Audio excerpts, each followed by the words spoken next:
ఏ ఫలం మా పెద్దలకు వచ్చునో ఆ ఫలం ఇక్కడే ఇచ్చి రక్షించదయా దయా శ్రాద్ధ ఫలితమస్తు. దయా శ్రాద్ధ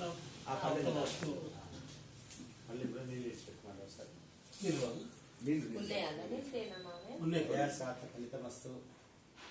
ఇప్పుడు మీరు నైవేద్యాల తర్వాత మీరు కొబ్బరికాయ కొడతారు, అప్పుడే కొట్టాలి. గణపతి పూజ చేసినప్పుడు కొబ్బరికాయ కొడతాం, నైవేద్యం కొట్టుకుంటాం.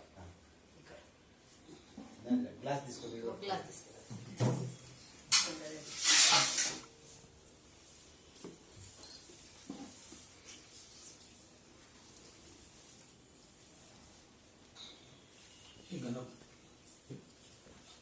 గణపతి కొట్టండి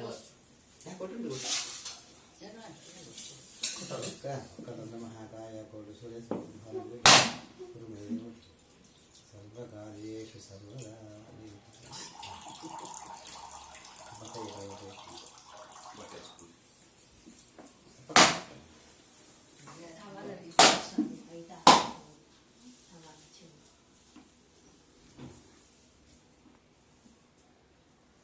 తర్వాత కొడతారు కదా.